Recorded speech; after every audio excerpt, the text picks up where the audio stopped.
नमस्कार मंडळी, गौरीज चॅनलमध्ये तुमचं सगळ्यांचं खूप खूप स्वागत। इथे आपण बघतोय उपासाचं साधं सोपं एक ताट, यामधला थालपीठ। चला तर बघूयात कसं करायचंय। थोडीशी कोथिंबीर घेतली, 2 मिरच्या त्यामध्ये मिक्स केल्या बारीक चिरून, त्यामध्ये उकडलेला बटाटा हा कुस्करून घातला। आता तुम्ही हा खिसूनही घालू शकता। हे उकडलेला बटाटा, मिरची आणि कोथिंबीर व्यवस्थित छान मिक्स करून घेतले। त्यामध्ये 1 वाटी भाजणीचं तयार पीठ त्यामध्ये मिक्स केलं आणि 2 चमचे राजगिरा पीठ घातलं। राजगिरा पीठ नाही घातलं तरीही चालू शकतं। अशा पद्धतीने हे सगळं एकत्र करायचंय। 1 चमचा मीठ, साखर, 1 चमचा तिखट आणि जिरे हे सगळं 1-1 चमचा घेतलेलं आहे। हे सगळं त्यामध्ये घातलं। 2 चमचे दाण्याचं कूट आणि यानंतर थोडं थोडं पाणी घालत हे आपल्याला पीठ भिजवून घ्यायचं आहे। हे अर्धा तास त्याला भिजण्यासाठी पूर्ण बाजूला ठेवायचं। त्यानंतर त्याचे लहान लहान 4 गोळे करायचे।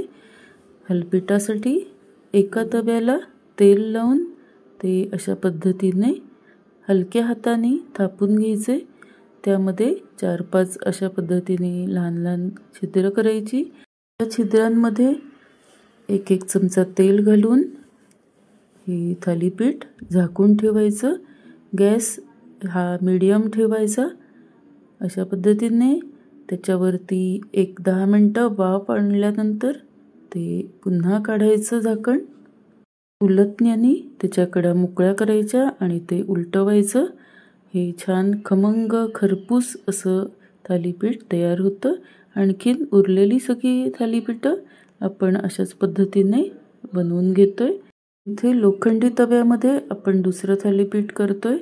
हे लोखंडी तव्यामध्ये अतिशय खरपूस खमंग थालीपीठ तयार होतं, म्हणून शक्यतो लोखंडी तव्यामध्ये थालीपीठ हे बनवा।